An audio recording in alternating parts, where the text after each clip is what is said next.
Dears, welcome back to the channel. कैसे हो आप सभी लोग? उम्मीद करता हूं आप सब बढ़िया होंगे और आपकी पढ़ाई भी जो है एकदम फर्स्ट क्लास चल रही होगी। आपका स्वागत है फाइट बैक सीरीज में। अगर आप ये वीडियो पहली बार देख रहे हैं तो ये चल रही है फाइट बैक सीरीज जो है क्लास 10 स्टूडेंट्स के लिए, जहां मैथमेटिक्स के हर एक चैप्टर की डिटेल वीडियो डाली जा रही है। अगर चाहिए आपको नोट्स और प्रैक्टिस शीट्स इन्हीं सब वीडियोस की, तो आपको कमेंट सेक्शन में अपनी मेल आईडी मेंशन करनी होगी। और अगर आप ये सीरीज पहली बार देख रहे हैं तो do check out the previous video also. Series को बहुत सारा प्यार बरसा दीजिएगा, वीडियो को लाइक कर दीजिएगा, कमेंट्स कर दीजिएगा कि कैसे लग रही है आपको ये पूरी सीरीज, और चैनल को सब्सक्राइब करके बेल नोटिफिकेशन ऑन कर दीजिएगा ताकि अगली बार जब मैं कोई भी ऐसी अच्छी वीडियो डालूं तो आपको उसका नोटिफिकेशन मिल जाए। आज हम बात करने वाले हैं इंट्रोडक्शन टू ट्रिग्नोमेट्री। चलिए बात करते हैं ट्रिग्नोमेट्री होता क्या है। भैया ट्रिग्नोमेट्री ना रियल लाइफ प्रॉब्लम सॉल्व करने के लिए बहुत यूजफुल है। ठीक है, ट्रिग्नोमेट्री मान लीजिए कि मैं खड़ा हूँ एक टावर के टॉप को देख रहा हूँ, कुछ इन्फॉर्मेशन अगर मुझे पता है तो मैं टावर की हाइट भी निकाल सकता हूँ, है ना। तो अब मुझे नापने की जरूरत नहीं है भाई। अगर मुझे पता है मेरी टावर से डिस्टेंस क्या है, मेरा मैं जो एंगल से देख रहा हूँ वो एंगल कितना है, एंगल ऑफ एलिवेशन कितना है। ये एंगल ऑफ एलिवेशन क्या होता है, नया वर्ड यूज कर लिया, सब बात करेंगे यार। बट अभी इतना समझो कि भैया अगर आपको हाइट ऑफ द टावर निकालना है और कुछ इंफॉर्मेशन आपको दी गई है तो आप निकाल सकते हो, है ना। दो टॉल बिल्डिंग्स है, आप बीच में खड़े हो, उन दोनों की हाइट आप निकाल सकते हो, कुछ इन्फॉर्मेशन अगर आपको पता हो तो यार ट्रिग्नोमेट्री इंटरेस्टिंग काफी है। क्लास 10th में वेटेज भी काफी है बिकॉज दो चैप्टर है, introduction to trigonometry and application of trigonometry.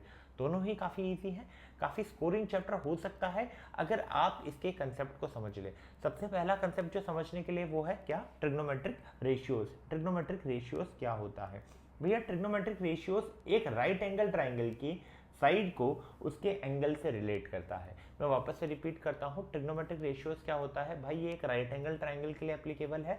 Right angle triangle के साइड्स को उसके एंगल्स के साथ रिलेट करता है। एक रिलेशनशिप है राइट एंगल ट्राइंगल के लिए साइड्स का एंगल के साथ। यहाँ पर 6 एंगल्स आपको देखने को मिलेंगे, साइन, कोसाइन, टेन, सेक, कोसेक और कॉट। ये 4 रहेंगे। अब सबसे पहले एक निमोनिक की बात करते हैं कि भैया ये जो साइन है, ये जो कॉस है, ये जो कॉट है, ये जो सेक है, ये जो टेन है, ये रेशियोज हैं क्या, किन साइड का रेशियो है ये देख लेते हैं। ठीक है, चलिए अब अगर मैं साइन की बात करता हूँ, साइन थीटा, मान लीजिए ट्राइंगल एबीसी है, मान लीजिए ट्राइंगल एबीसी है। ठीक है, अब इस ट्राइंगल एबीसी में थीटा क्या है, ये वाला एक 90 डिग्री होना ही चाहिए। ठीक है, क्लियर है।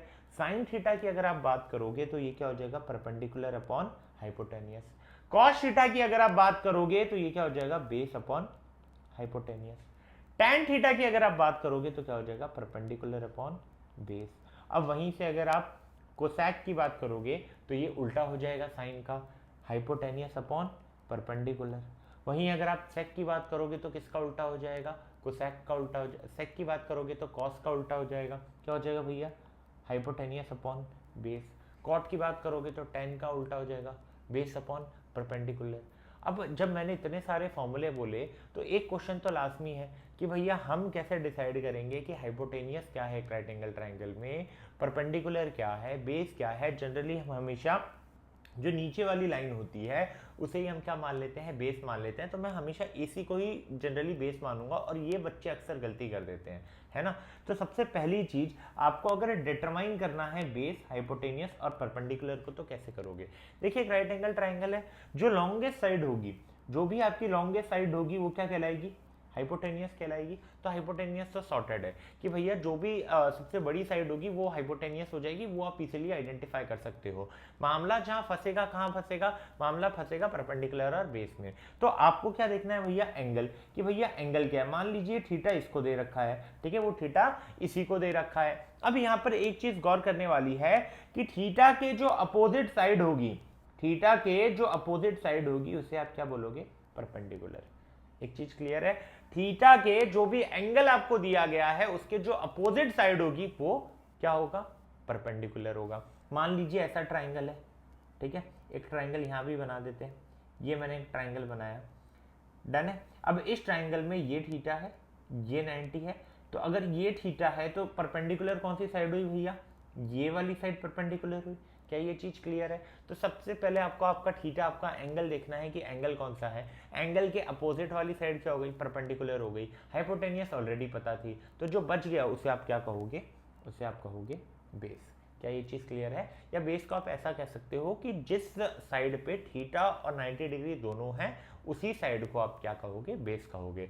तो मुझे यहां से एक चीज आप बता दीजिए, क्या किसी भी ट्राइंगल, राइट एंगल ट्राइंगल को आप देख के बेस इजिली आइडेंटिफाई कर सकते हो, परपेंडिकुलर इजिली आइडेंटिफाई कर सकते हो और हाइपोटेनियस इजिली आइडेंटिफाई कर सकते हो? बच्चों को अक्सर दिक्कत यहीं पे होती है यार, फॉर्मूला याद रह जाता है कि साइन का फॉर्मूला क्या है? Perpendicular upon hypotenuse, but formula याद रहने के बाद भी आंसर सही नहीं आता। क्यों? बिकॉज आप थीटा आइडेंटिफाई नहीं कर पाते। थीटा आइडेंटिफाई नहीं करोगे तो आप बेस और परपेंडिकुलर प्रॉपरली, करेक्टली आइडेंटिफाई नहीं कर पाओगे। ये चीज क्लियर है? चलिए, अब भैया कैसे याद रखा जाए? आपने तो सबका बता दिया। क्या पीछे अभी ये चीज आपने देखी थी, P B B H H B? अब एक चीज देखिए, यहां पर एक चीज आप देखिए कि भैया ये क्या हो गया, इसके लिए एक निमोनिक है। क्या निमोनिक है भैया? पप्पू बेटा पप्पू हरी हरी बोल। क्या है भैया?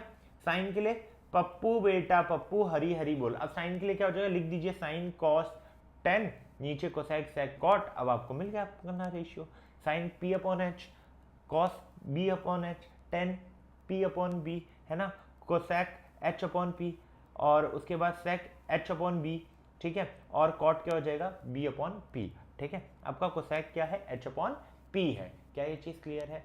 क्या होगा निमोनिक? पप्पू बेटा पप्पू, यहां लिख देते हैं पप्पू बेटा पप्पू, पप्पू बेटा पप्पू हरी हरी बोल, हरी हरी बोल। क्या ये चीज क्लियर है? क्या ये चीज क्लियर है भैया? पप्पू बेटा पप्पू हरी हरी बोल, ठीक है। अब ऊपर आप sine cos 10 cosec sec cot ये लिख सकते हैं और आपको इजीली उनके जो फॉर्मूला है वो मिल जाएंगे। अब तक ट्रिग्नोमेट्रिक रेशियोज क्लियर है? क्लियर है तो कमेंट सेक्शन में लिख दीजिएगा। चलिए अब एक बार इनके रेशियोज को देख लेते हैं कि भैया एक ट्राइंगल में इनकी वैल्यूज भी सब्स्टिट्यूट करके देख लेते हैं कि किन किन साइड का रेशियो आएगा। मान लीजिए ये आप एक ट्राइंगल बना रहे हैं, यहाँ पे एक ट्राइंगल बना लीजिए, ठीक है। ये मैंने क्या बनाया? एक ट्राइंगल बनाया। तो ये क्या हो जाएगा भाई? ए बी सी, है ना, ए बी सी। इसको इस तरीके से बना लेते हैं,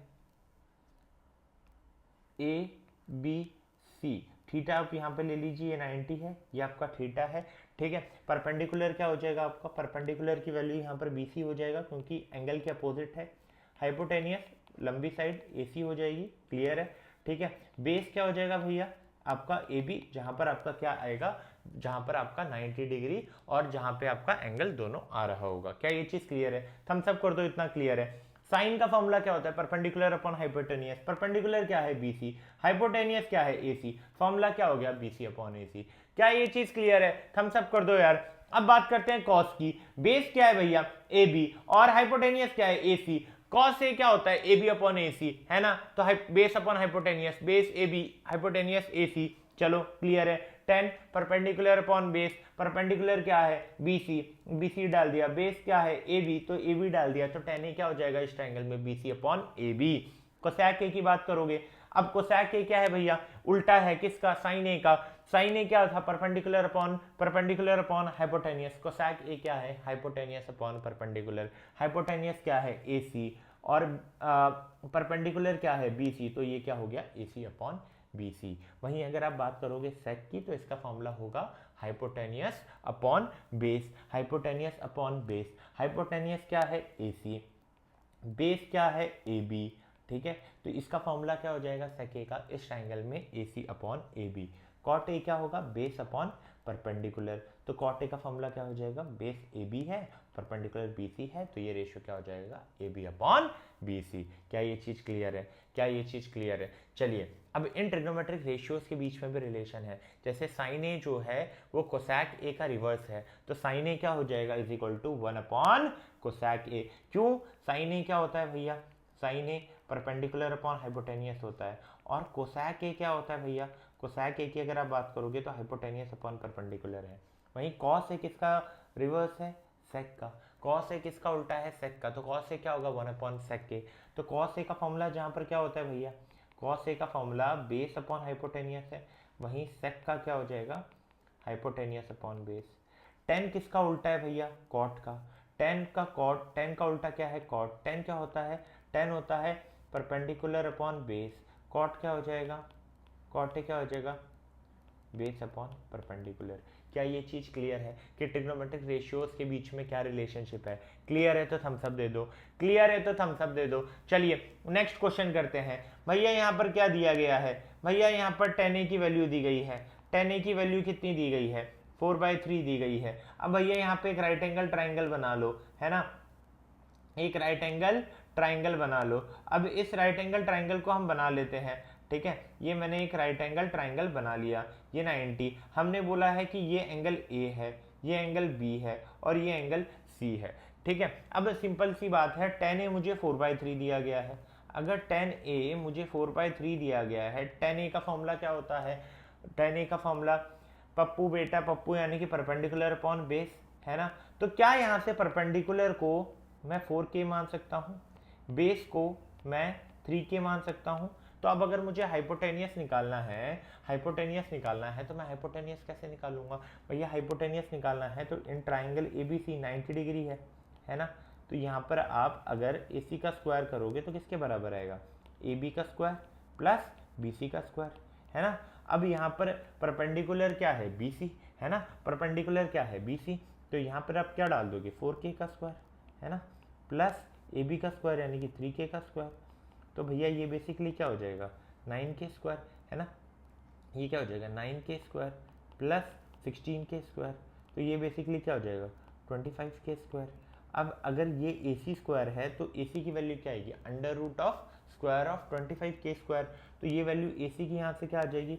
5k। क्या AC की वैल्यू 5k आ रही है? क्या AC की वैल्यू 5k आ रही है? तो भैया तीनों साइड ले लीजिए और फिर अब तो रेशियो आप निकाल लेंगे, है ना।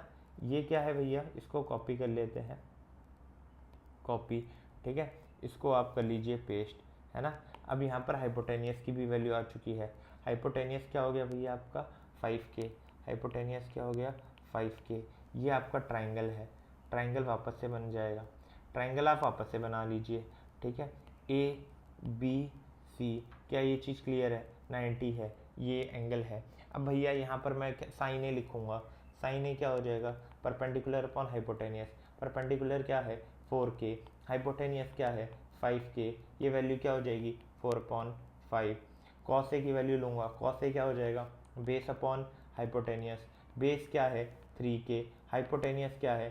5k। रेशियो क्या आ जाएगी? 3/5। अब किसकी बात करूँगा? 10 ए क्या हो जाएगा? 10 ए हो जाएगा आपका परपेंडिकुलर अपॉन बेस। परपेंडिकुलर क्या है? परपेंडिकुलर क्या है यहाँ पर? परपेंडिकुलर 4k है ना, बेस 3k है। तो ये वैल्यू क्या हो जाएगी? 4/3। अब बात करते हैं कोसेक ए की। कोसेक ए क्या है? ये उल्टा है किसका? 1/sin a का। sin a कितना था? 4/5। रिवर्स कर दो, क्या मिलेगा? 5/4। ये किसकी वैल्यू आ गई? कोसेक ए की। सेक ए की बात करो, सेक ए क्या है भैया? सेक ए किसका उल्टा है? कॉस ए का उल्टा है। कॉस ए की वैल्यू क्या थी भैया? 3/5। उसका उल्टा कर दो, क्या मिलेगा आपको? 5/3। अब लास्ट में क्या बचा? लास्ट में क्या बचा? कॉट बचा। लास्ट में क्या बचा? कॉट बचा। कॉट की वैल्यू किसकी उल्टी होती है भैया? कॉट ए क्या होगा? 1/tan a। tan a क्या दे रखा है? 4/3। कॉट ए क्या हो जाएगा? 3/4। क्या ये चीज क्लियर है? क्या ये चीज क्लियर है कि अगर एक एंगल दिया गया है तो आप बाकी एंगल निकाल लेंगे? यहां बच्चे गलती क्या कर लेते हैं? बच्चे ये कर देते हैं कि भैया अगर आपको यहां पर tan a 4/3 दिया गया है तो आप परपेंडिकुलर को डायरेक्टली 4 लिख देते हैं और हाइपोटेनियस को डायरेक्टली 3 लिख देते हैं, जो कि गलत है। ये जो चीज लिखी है आपने गलत लिखी है। क्यों? क्योंकि ये रेशियोज है। So you have to introduce a k और उस के को लेकर आगे चीजें करनी है, उस के को लेकर आपको हाइपोटेनियस निकालना है। क्योंकि रेशियोज में वापस से आएंगे तो कैंसिल आउट तो हो जाएगा, but you should use that K. Okay, is that clear? चलिए आगे बात करते हैं, आगे बात करते हैं। नेक्स्ट क्वेश्चन की बात करेंगे। यहां पर क्या दे रखा भैया? एक राइट एंगल ट्राइंगल एबीसी दे रखा है। क्वेश्चन में ये बहुत इंपॉर्टेंट है, राइट एंगल कहां पर है? बी पे। अक्सर बच्चे ये चीज पढ़ते नहीं है, राइट एंगल सी पे बना देते हैं और वहां से आपका सब कुछ चेंज हो जाता है। हाइपोटेनियस चेंज हो गया, परपेंडिकुलर चेंज हो गया, बेस चेंज हो गया। तो बी वेरी केयरफुल कि आपका राइट एंगल कहां बनेगा। अब मान लीजिए मैं एक ट्राइंगल बना रहा हूं, यहाँ पे एक ट्राइंगल बनाने दीजिए। ये मैंने एक ट्राइंगल बनाया। चलिए राइट एंगल कहां पर है? बी पे, है ना। ये क्या दे रखा है? ए और ये क्या है? सी। tan a की वैल्यू क्या दे रखी है मुझे? 1। क्या यहाँ से मैं tan a को परपेंडिकुलर अपॉन बेस के इक्वल लिख सकता हूँ? क्या यहाँ से मैं लिख सकता हूँ कि परपेंडिकुलर की भी वैल्यू k है, बेस की भी वैल्यू k है, बिकॉज p अपॉन बी किसके बराबर है, 1 के बराबर है, तो दोनों को मैंने k ले लिया। अब मुझे क्या निकालना है भैया, 2 sin a, मुझे प्रूफ करना है कि 2 sin a dot cos A क्या होगा, 1 होगा। यहां से आप क्या निकाल लोगे, साइन ए की वैल्यू निकाल लोगे। साइन ए क्या होता है, परपेंडिकुलर अपॉन हाइपोटेनियस। परपेंडिकुलर क्या है के, हाइपोटेनियस की वैल्यू क्या है नहीं पता, आपको हाइपोटेनियस निकालना पड़ेगा। आपको पता है कि ये के है, ये के है, तो ये क्या आ जाएगा, √2 के। कैसे कैसे आएगा भैया, निकाल लीजिए, पाइथागोरस लगाइए, पाइथागोरस लगाओगे तो क्या होगा, के स्क्वायर प्लस के स्क्वायर किसके इक्वल होगा, एसी स्क्वायर के स्क्वायर प्लस के स्क्वायर क्या होता है, 2 के स्क्वायर। अब एसी स्क्वायर है, इधर आके रूट होगा तो क्या हो जाएगा, √2 के, है ना। तो यहाँ पर हाइपोटेनियस की वैल्यू क्या आएगी, √2 के। अब भैया ये क्या होगा, √2 के, तो के से के कटा, ये वैल्यू क्या आ गई, 1/√2। क्लियर है। कॉस ए की वैल्यू निकाल लो, कॉस ए क्या होगा भैया, बेस अपॉन हाइपोटेनियस, बेस भी क्या है के, √2 के। अब यहाँ से के से के काट, के से के काट, यहाँ क्या है 1/√2। क्लियर है। अब यहाँ पे इस वाले में सब्सटीट्यूट करो, है ना। अब 2 साइन ए क्या है, 1/√2, कॉस ए क्या है 1/√2। अब क्या यहाँ पर √2 इंटू √2 2 होता है, तो क्या मैं इसको 2/2 लिख सकता हूँ, कट 1 आया। हमें किसके इक्वल प्रूफ करना था, 1 के इक्वल प्रूफ करना था। क्या ये चीज़ क्लियर है। आपको यहाँ पे दो चीज़ें आनी चाहिए। पहला ये आइडेंटिफाई कर लो बेस क्या है, परपेंडिकुलर क्या है, दो साइड्स दिए तो पाइथागोरस कैसे यूज़ करना है, एंड देन सारे रेशियोज के फॉर्मूले आपको बाय हार्ट याद होने चाहिए। अगर ये तीन चीज़ें सही है तो इस पार्ट के कोई भी क्वेश्चन आपके गलत नहीं हो सकते, ये मेरी गारंटी है आपको। बट ये तीन चीजें आपको इस पार्ट के लिए याद रहनी चाहिए। चलिए अब आगे बढ़ते हैं, अब भैया यहाँ पर ये टेबल को लेके बहुत हो हल्ला मचा रहता है। टेबल किसका है भैया, हर ट्रिग्नोमेट्रिक रेशियो की एक स्पेसिफिक एंगल पे वैल्यू क्या है। जैसे अगर मैं बोल रहा हूँ sin 30, तो sin 30 की वैल्यू क्या है, sin 30 की वैल्यू 1/2 है, ये आपको याद ही रखनी है। अब बच्चे बोलते हैं भैया यार ये तो बहुत हार्ड है, कैसे करें क्या नहीं करें। भाई याद नहीं हो रहा, फिर साइन याद करो, साइन से मैं सब आपको निकाल के दिखाऊंगा। इसीलिए मैंने प्रीफिल्ड वैल्यू नहीं ली थी, मैंने पहले वैल्यूज डाली फिर मैंने सब हटा दी। मैंने सोचा क्लास में ही लिखते हैं ताकि आपको भी आइडिया आ जाए कि सर कैसे लिख रहे हैं। सर ने भी याद नहीं कर रखा भाई, आपके भैया ने भी याद नहीं कर रखा, किसी ने भी याद नहीं कर रखा, है ना। सब एक टेक्निक से करते हैं। चलिए अब साइन की याद रख लो सबकी। साइन 0 क्या होता है, 0। साइन 90 क्या होता है, 1। साइन 30 क्या होता है, 1/2। साइन 60 क्या होता है, √3/2। साइन 45 क्या होता है, 1/√2। चलिए ये चीज याद हो गई, ये चीज याद हो गई। अब भैया जो साइन 60 की वैल्यू थी वो cos 30 की वैल्यू होगी, तो cos 30 की वैल्यू क्या हो गई, √3/2, है ना। जो भैया साइन 30 की वैल्यू थी वो cos 60 की होगी, तो ये 1/2। Sine 30 cos sine 45 cos 45 same होता है, तो ये 1/√2, है ना। अब जो साइन 0 की वैल्यू थी वो cos 90 की वैल्यू है, तो ये 0 हो गया। जो साइन 90 की वैल्यू थी वो cos 0 की वैल्यू है, तो ये क्या हो गया, 1। अब भैया tan क्या होता है, क्या tan आपका साइन अपॉन cos होता है, क्या tan a अगर मैं बात करूं तो क्या tan a sin a upon cos a होता है, क्यों होता है, चलिए ये भी देख लेते हैं। एक चीज बताइए, sin a क्या होता है, sin a perpendicular upon hypotenuse होता है, और cos a क्या होता है, बेस अपॉन हाइपोटेनियस। अब इन दोनों का रेशियो ले लो, 1 को 2 से डिवाइड करो, तो यहाँ क्या आ जाएगा, sign A upon cos A, है ना। क्लियर है। ऊपर क्या होगा, परपेंडिकुलर अपॉन हाइपोटेनियस, नीचे क्या होगा, बेस अपॉन हाइपोटेनियस। क्या यहाँ से hypotenuse cut, sign A upon cos A क्या है, परपेंडिकुलर अपॉन बेस। क्या ये sign A upon cos A है, ऐसे ही रहने दीजिए, है ना, इसको ऐसे ही रहने दीजिए। बट क्या आपको यहाँ दिख रहा है कि परपेंडिकुलर अपॉन बेस किसका फॉर्मूला है, tan a का। तो पता चला ना कि tan a क्या होता है भैया, sin a upon cos a। तो cot a क्या हो जाएगा, इसका उल्टा, यानी कि cot a की वैल्यू क्या हो जाएगी, cot a की अगर मैं बात करूंगा तो वो क्या हो जाएगा, cos a upon sin a। क्या ये चीज़ क्लियर है, क्या ये चीज़ क्लियर है। चलिए बहुत बढ़िया, बहुत बढ़िया। अब यहाँ से tan की वैल्यू निकालो, sin upon cos, sin 0 upon cos 0, sin 0 क्या है 0, cos 0 क्या है 1, तो 0 अपॉन 1 क्या आया 0, है ना। अब tan 30 की वैल्यू, ठीक है, अब sin 30 क्या है 1/2, है ना, और cos 30 क्या है √3/2, तो 1/2 डिवाइड बाय √3/2 क्या आ जाएगा भैया, √3, 1/√3 आएगा, सॉरी क्या आ जाएगा भैया, 1/√3। कैसे आएगा, एक बार डिवाइड करके देख लो, 1/2 अपॉन √3/2, तो भाई 2 से 2 कट तो क्या आएगा, 1/√3 आएगा। क्या ये चीज़ क्लियर है, क्या ये चीज़ क्लियर है? चलिए अब tan 45 sin 45 upon cos 45, sin 45 की वैल्यू क्या है 1/√2, cos 45 की वैल्यू क्या है 1/√2, दोनों की वैल्यू क्या है 1/√2, तो tan 45 की वैल्यू क्या होगी 1, क्यों भैया ये इससे कैंसिल आउट हो जाएगा। अब भैया यहाँ देखो sin 60 क्या है √3/2, cos 60 क्या है 1/2, 2 से 2 कट हो जाएगा, इसकी वैल्यू क्या आ जाएगी भैया √3, है ना। अब sin 90 क्या है 1, cos 90 क्या है 0, 1/0 नॉट डिफाइंड, तो यहाँ मैं क्या लिख दूंगा ND। क्या इतना क्लियर हो गया भैया, sin cos 10 बन चुका है। चलिए अब कोसेक, sin 0 का उल्टा क्या हो जाएगा भाई, sin 0 का उल्टा कोसेक 0 हो जाएगा। अब 0 का उल्टा क्या होता है 1/0, जो कि क्या होगा नॉट डिफाइंड, है ना। sin 30 1/2 तो cos 30 उल्टा 2, sin 45 1/√2 इसका उल्टा √2, sin 60 √3/2 उसका उल्टा कोसेक 60, तो क्या हो जाएगा 2/√3, है ना। 1 का उल्टा 1, क्या ये चीज क्लियर है। अब भैया सेक, सेक क्या हो जाएगा cos का उल्टा, भैया cos 0 क्या है 1, इसका उल्टा क्या होगा 1, √3/2 का उल्टा क्या होगा 2/√3, वो किसकी वैल्यू हो जाएगी sec 30, है ना। 1/√2 है तो √2 हो जाएगा, ये किसकी वैल्यू हो जाएगी sec 45, sec 60 क्या है 1/cos 60, cos 60 क्या है 1/2, तो sec 60 क्या होगा 2। भैया cos 90 क्या है 0, उल्टा क्या होगा नॉट डिफाइंड। क्या यहाँ तक क्लियर है भैया, क्या यहाँ तक क्लियर है भैया। चलिए 10 का उल्टा cot, 0 का उल्टा नॉट डिफाइंड, है ना। 1/√3 का उल्टा √3, 1 का उल्टा 1, √3 का उल्टा 1/√3, नॉट डिफाइंड का उल्टा 0। क्या ये चीज क्लियर है, क्या ये चीज क्लियर है भैया, क्लियर है भैया सभी को। टेबल कैसे बनाना है आपकी आंखों के सामने बनाया है, याद करके नहीं लाया हूं। साइन बन जाए, साइन बनने के बाद कॉस के लिए इतना याद रखना, साइन 45 कॉस 45 की वैल्यू सेम होती है। साइन 30 की जो वैल्यू रहेगी वो कॉस 60 की रहेगी, और जो कॉस 30 की रहेगी वो साइन 60 की रहेगी। इससे आप पूरा टेबल खुद ही खुद डेवलप कर सकते हो अगर ये इंफॉर्मेशन और ट्रिग्नोमेट्रिक रेशियोज याद है तो। चलिए आगे बढ़ते हैं, अब इस क्वेश्चन को सॉल्व करने की कोशिश करते हैं। क्या दे रखा है, इन PQR right angled at Q, ठीक है भैया, PQR दे रखा है, ठीक है। यहाँ हमने ABC लिख रखा है, इसको थोड़ा चेंज करना पड़ेगा। राइट एंगल कहाँ पे है Q पे, तो इसको Q ले लेते हैं, तो ये क्या हो जाएगा P ले लेते हैं, PQR है, तो ये बन गया हमारा PQR। PQ की वैल्यू क्या दे रखी है 3, PR की वैल्यू 6।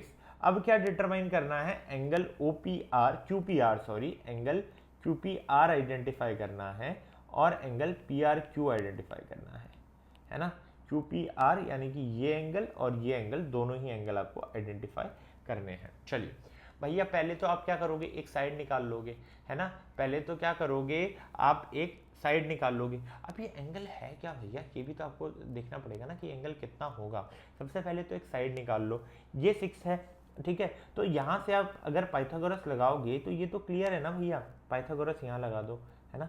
पाइथागोरस यहाँ लगा दो, क्या हो जाएगा, पाइथागोरस लगाऊंगा तो PQ का स्क्वायर प्लस QR का स्क्वायर किसके इक्वल होगा, PR के स्क्वायर के। PQ क्या है 3 का स्क्वायर, QR क्या है, QR नहीं पता, है ना। QR नहीं पता, QR आपको नहीं पता, आपको PR पता है, QR आपको नहीं पता। ये क्या हो जाएगा 6 का स्क्वायर, है ना, 3 का स्क्वायर 9 प्लस QR स्क्वायर, ये क्या हो जाएगा 36, है ना। क्लियर है, क्लियर है आपको। चलिए अब भैया यहाँ से क्या आपको PQ की वैल्यू 3 डालने के बाद 9 मिला, PR 6 36 मिला, माइनस करोगे तो कितना मिल जाएगा 27, तो Q स्क्वायर की वैल्यू क्या है 27, है ना। तो Q की वैल्यू क्या हो जाएगी, Q की वैल्यू क्या हो जाएगी, Q स्क्वायर की वैल्यू अगर 27 है तो Q की वैल्यू क्या हो जाएगी रूट बाय 27। अब क्या यहाँ पर Q की वैल्यू अगर रूट बाय 27 है तो क्या इसको मैं ऐसा लिख सकता हूँ 3 स्क्वायर इंटू 3, तो क्या इसको मैं 3√3 लिख सकता हूँ। क्या ये चीज़ क्लियर है, किसकी वैल्यू आई है, किसकी वैल्यू आई है QR की, किसकी वैल्यू आई है QR की। चलिए QR की वैल्यू आ गई है। एक ट्राइंगल बना लीजिए वापस से यहाँ पर भी, है ना, एक ट्राइंगल बना लीजिए। ये मैंने ट्राइंगल बनाया PQR, ये 6 है, ठीक है, ये 6 है, ये 3 है और ये 3√3 है। अब ये एंगल निकालना है ना। अब यहाँ से अगर आप इन दो का रेशियो लोगे, किसका, इसका और इसका, यानी कि परपेंडिकुलर अपन बेस, मान लो tan थीटा लिया, tan थीटा क्या हो जाएगा भैया, टेन थीटा क्या R Q upon P Q होना चाहिए, टेन थीटा क्या R Q upon P Q होना चाहिए। आर क्यू की वैल्यू क्या है 3√3, पी क्यू की वैल्यू क्या है 3, 3 से 3 कट। अब भैया टेन थीटा √3 कब होता है, टेन थीटा √3 कब होता है, जब थीटा 60 हो, है ना, जब थीटा 60 हो। तो ये मुझे पता चल गया 60 है। अब भैया जो थीटा मैं theta plus R Q P करूँगा, आर क्यू पी करूँगा, ठीक है, प्लस प्लस प्लस में क्या करूँगा, पी आर क्यू करूँगा, किसके इक्वल होगा, पी आर क्यू करूँगा, किसके इक्वल होगा 180 Q, angle sum property of triangle, है ना। थीटा 60 निकला है, आर क्यू पी कितना निकला है 90 है। तो यहाँ से पी आर क्यू की वैल्यू आ जाएगी आपको, क्या आ जाएगी 30 आ जाएगी, है ना। यहाँ से आपको एंगल पी आर क्यू क्या मिल जाएगा 30 मिल जाएगा।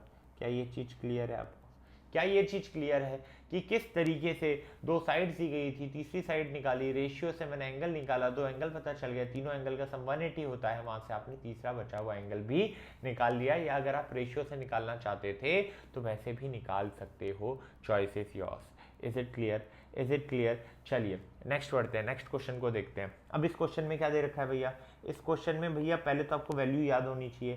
साइन 60 क्या होता है भैया, क्या साइन 60 √3/2 होता है, डन है। क्या cos 30 भी √3/2 होता है, डन है, क्योंकि sin 60 और cos 30 दोनों की वैल्यू सेम होती है। क्या sin 30 1/2 होता है, क्या sin 30 1/2 होता है, क्या cos 60 भी 1/2 होता है। अब वैल्यूज डाल दो, तो √3/2, cos 30 क्या है √3/2, है ना, sin 30 क्या है 1/2, sin 30 क्या है 1/2, cos 60 क्या है 1/2, तो √3 इंटू √3 क्या हो जाएगा 3 अपॉन 2 इंटू 2 क्या हो जाएगा 4, प्लस क्या आ जाएगा 1/2 1/2 4, प्लस करो तो क्या आ जाएगा 4/4 इज इक्वल टू 1। आंसर क्या आ रहा है यहाँ पर 1 आ रहा है। क्या ये चीज़ क्लियर है, क्या टेबल याद रहेगी, क्या हर ट्रिग्नोमेट्रिक रेशियोज के स्पेसिफिक एंगल पे वैल्यू याद रहेगी, क्या ये चीज़ क्लियर है। कमेंट सेक्शन में यस लिख दो, कमेंट सेक्शन में यस लिख दो। चलिए बहुत बढ़िया बहुत बढ़िया। अब बात करेंगे आइडेंटिटीज़ की। 3 संजीवनी आइडेंटिटीज़ तो मैंने बता रखी है जो ओवरऑल हर जगह काम में आएंगी। क्या a+b² वहाँ आप क्या लिखोगे a² + b² + 2ab, a-b² a² + b² - 2ab, और a - b इंटू a+b क्या हो जाएगा a² - b²। अब यहाँ पे ट्रिग्नोमेट्रिक आइडेंटिटीज, 3 आइडेंटिटीज आपको हमेशा याद रखनी है। पहली कि sin² a + cos² a क्या होता है 1 होता है। दूसरी 1 + tan² a किसके बराबर होता है sec² a के बराबर। तीसरी 1 + cosec² a, 1 + cot² a किसके बराबर होता है cosec² a के। ठीक है, वापस से रिपीट कर देता हूँ, sin² a + cos² a क्या हो गया 1, 1 + tan² a किसके बराबर है sec² a के, 1 + cosec² a sorry 1 + cot² a किसके बराबर है 1 + cot² a cosec² a के बराबर है। चलिए क्लियर है, चलिए भैया, चलिए भैया यहाँ क्वेश्चन देखिए। इन ट्रिग्नोमेट्रिक रेशियोज को sin a sec a tan a को किसके टर्म में एक्सप्रेस करना है cot a के। भैया cot a क्या होता है 1/tan a, तो मैं इजीली tan a को तो रिप्रेजेंट कर सकता हूँ, tan a क्या हो जाएगा 1/cot a। चलो ये बढ़िया बात है। अब बात करते हैं cos a की। जो sec² a होता है वो किसके इक्वल होता है 1 + tan² a के इक्वल होता है। क्या यहाँ से मैं sec a को √1 + tan² a लिख सकता हूँ, और sec a क्या होता है 1/cos a, तो 1/cos a किसके इक्वल हो जाएगा √1 + tan² a के। क्या यहाँ से जो cos a है वो किसके इक्वल होगा 1/√1 + tan² a के इक्वल होगा। अब भैया मुझे पता है कि tan a जो है वो 1/cot a के बराबर होता है, तो क्या मैं cos a को ये लिख सकता हूँ 1/cot²a। भैया अगर एक चीज ये क्लियर है ना, तो फिर आप क्रॉस मल्टीप्लाई कर दो, तो ये क्या हो जाएगा cot² a + 1/cot²a। क्या ये चीज क्लियर है। अब भैया ये cot² a ऊपर चला जाएगा, स्क्वायर से स्क्वायर रूट कैंसिल आउट, तो फाइनल आंसर आपको क्या मिलेगा cot a / 1 + cot² a।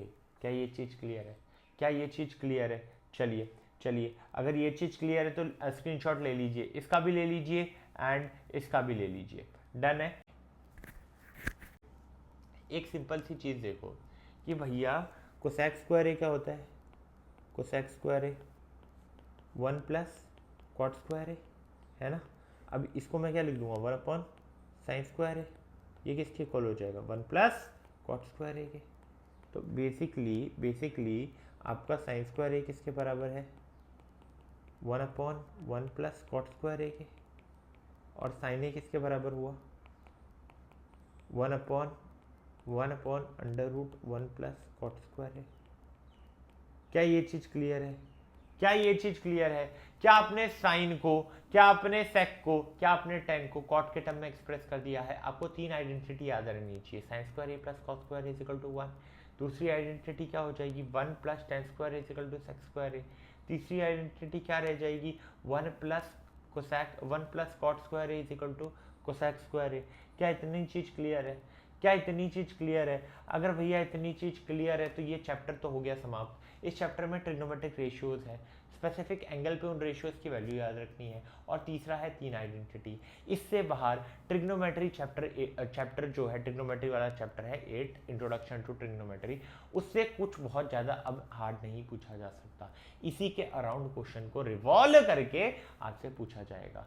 अब भैया टेंशन होगी कि एनसीईआरटी कैसे करें, सीरीज खत्म होने दो, फिर हम करेंगे एनसीईआरटी एक्सप्रेस, जहां क्लास 10 के मैथमेटिक्स हर ही चैप्टर के हम क्या कर रहे होंगे, हम वहां पर सॉल्व कर रहे होंगे एनसीईआरटी प्रॉब्लम्स, चाहे वो एग्जाम्पल हो, चाहे वो बुक में दिया हो, ठीक है। एक बार वो खत्म हो जाए, फिर आरडी की भी प्लानिंग कर रखी है कि आरडी के भी इंपॉर्टेंट क्वेश्चन आपसे करवाएंगे, आरडी हो या आरएस अग्रवाल हो, ठीक है। तो एक चीज का प्रॉमिस करो यार, क्लास खत्म होने के बाद ये सारा रिवाइज करोगे, एनसीईआरटी सॉल्व करने बैठ जाओगे, जो डाउट है कमेंट सेक्शन में पूछोगे, है ना। तो फिर मिलेंगे नेक्स्ट क्लास में, तब तक के लिए keep learning, keep growing, tata bye bye.